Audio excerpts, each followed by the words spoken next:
Imagine stepping outside on an ordinary afternoon. The sun is shining, the sky is blue, nothing seems unusual. Then you notice a faint red glow surrounding the sun. At first it looks like a strange atmospheric effect. Maybe dust, maybe smoke, maybe a rare astronomical event. But over the next few minutes, the red glow begins to grow. It expands outward in every direction, larger and larger. Soon it occupies a quarter of the sky, then half. Then almost everything above your head becomes a deep crimson wall stretching from horizon to horizon. The sun itself disappears behind it. The oceans begin to heat. The atmosphere starts to change. Temperatures climb beyond anything humanity has ever experienced. And the terrifying reality is that Earth is already doomed, not because of a black hole, not because of an alien invasion, not because of a supernova, but because our planet is now inside a single star. A star so large that most of the solar system could fit inside it. A star that may be the largest ever discovered by humanity. Today we're going to explore that cosmic giant and find out whether it truly deserves the title of the largest star ever found. But before we can understand something that enormous, we need to build a sense of scale from the ground up. Because the human brain is surprisingly bad at understanding just how big the universe really is. Earth feels enormous. For almost all of human history, people believed it was the entire world.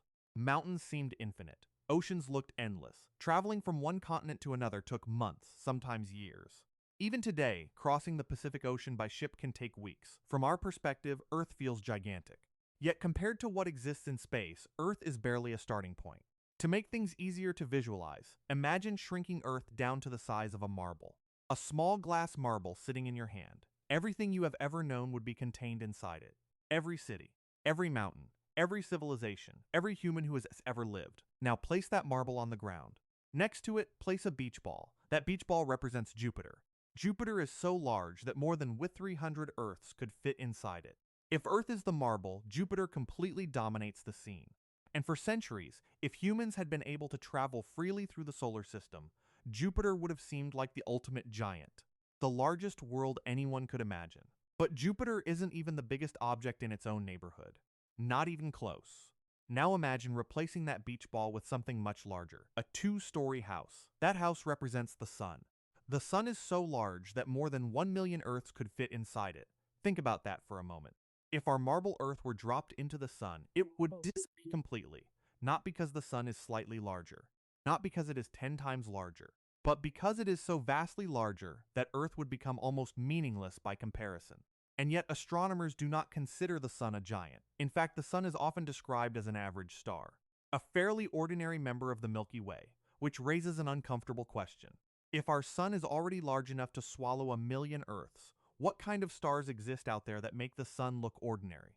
The answer lies in one of the strangest transformations in the universe. Because stars do not stay the same size forever.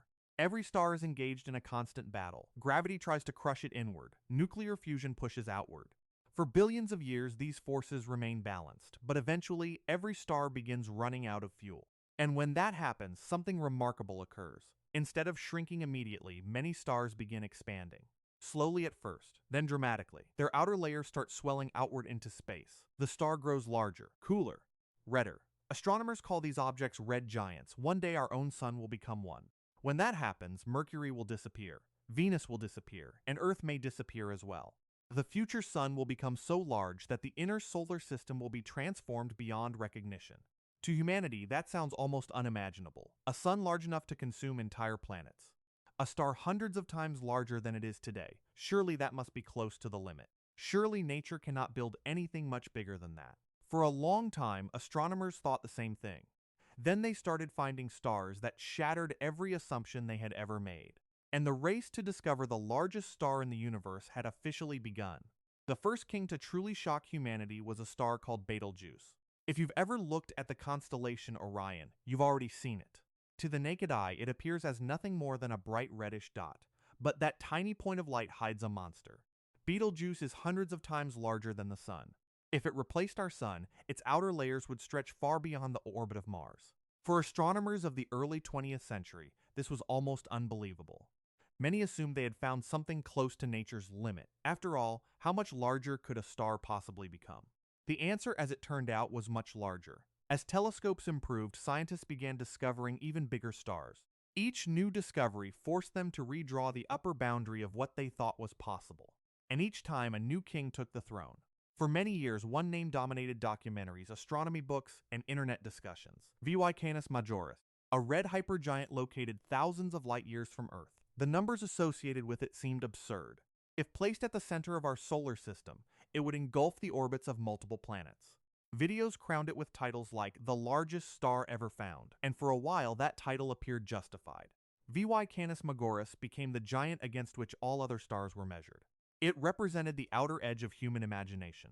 Whenever people wanted to explain how large stars could become, they pointed to VY Canis Majoris. Case closed, or so it seemed, because astronomy has a habit of humbling people, and eventually another challenger appeared.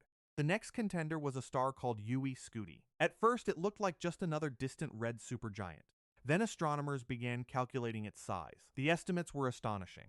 Suddenly, VY Canis Majoris no longer looked untouchable. A new champion emerged, a new largest star. Another record broken, another king dethroned. This pattern started becoming familiar. Every time scientists thought they had found the biggest star possible, the universe revealed something even more extreme. And yet, there was a deeper problem hiding behind all these measurements. A problem that most YouTube videos rarely mention. The truth is that measuring giant stars is surprisingly difficult. When we think of a star, we usually imagine something like a giant glowing ball, a clearly defined sphere with a visible surface. But the largest stars do not behave that way. Their outer layers are incredibly diffuse, their edges are blurry. Where exactly does the star end and empty space begin? Sometimes there is no clear answer. Different telescopes observe different wavelengths of light. Dust clouds can block portions of the star.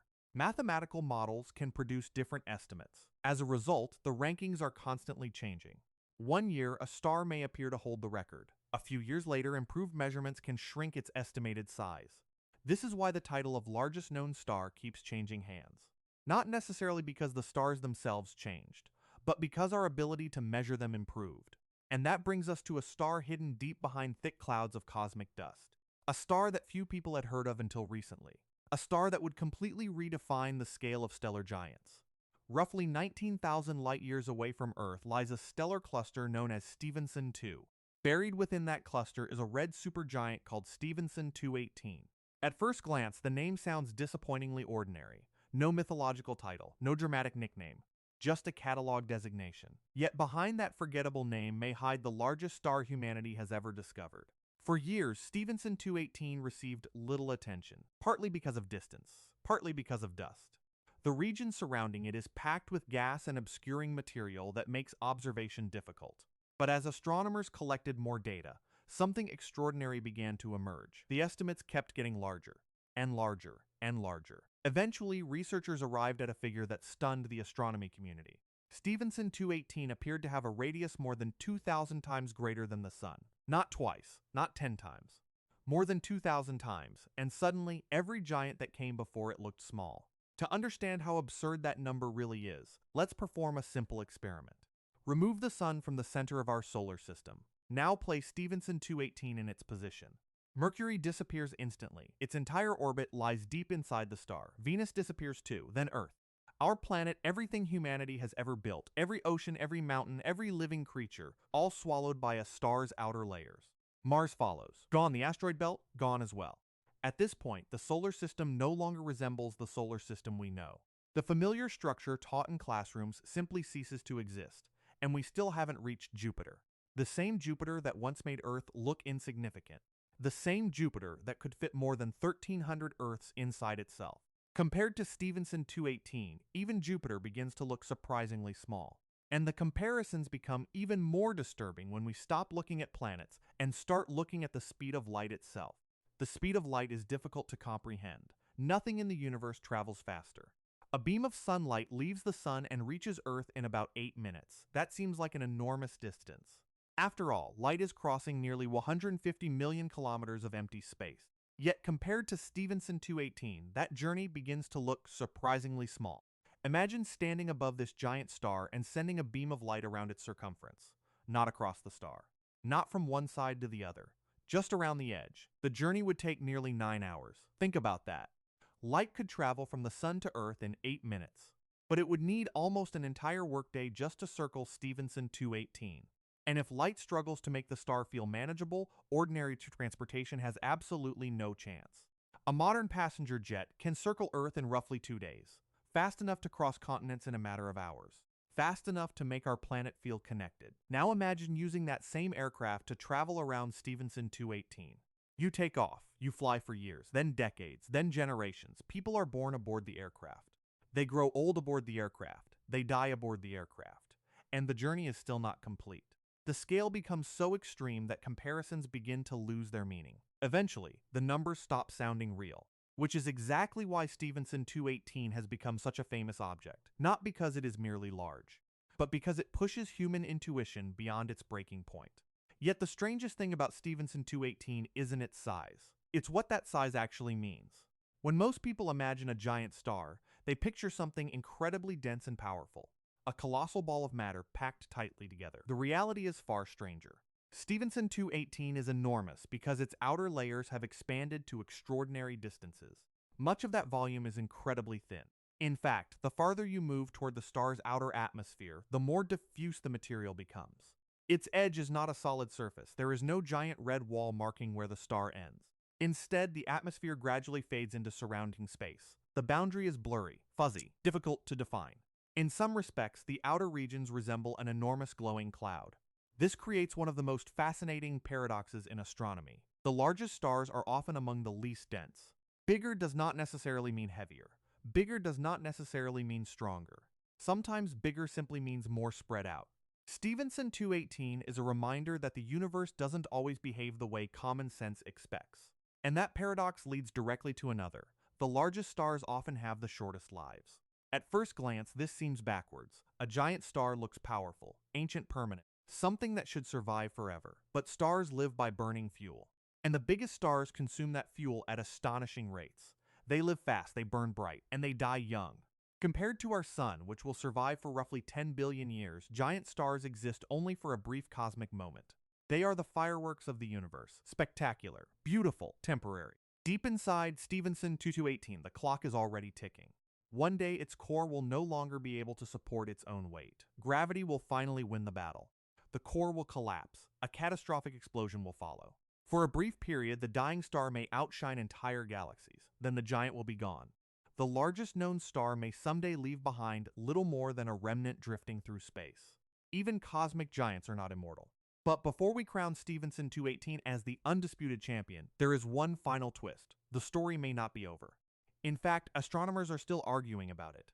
If you've watched videos about giant stars over the past decade, you've probably noticed something strange. Different videos often name different record holders. One says VY Canis Majoris, another says UY Scuti. Another says Stephenson 218. So which one is correct? The answer is frustratingly simple. Nobody knows for certain. The largest stars are among the hardest objects in the universe to measure accurately. Dust obscures observations. Different wavelengths reveal different structures. Different models produce different estimates. And as telescopes improve, measurements continue to change. Some recent studies suggest Stephenson 218 may be somewhat smaller than the largest estimates originally reported.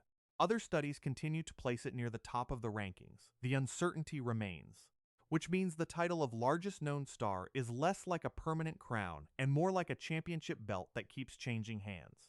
And perhaps that's the most interesting part of the entire story. Not the size, not the numbers, not even the record itself. For thousands of years, humans believed Earth was the center of everything. Then we discovered the planets, then the sun, then other stars, then giant stars, then supergiants, then hypergiants. And every time we thought we had reached the limit, the universe revealed something larger waiting beyond it. Betelgeuse once seemed impossible. Then came VY Canis Majoris, then UY Scuti, then Stephenson 218. Each king ruled for a while. Each king eventually faced a challenger. Each king eventually fell. And somewhere tonight, hidden behind clouds of dust on the far side of the galaxy, there may already be another giant waiting to be discovered. A star larger than Stephenson 218, larger than anything humanity has ever measured. Larger than anything we currently believe is possible. Because history suggests that whenever we think we've found the biggest thing in the universe smiles and shows us something even bigger. And perhaps that's the real lesson of cosmic scale. Earth feels enormous until you compare it with Jupiter. Jupiter feels enormous until you compare it with the sun.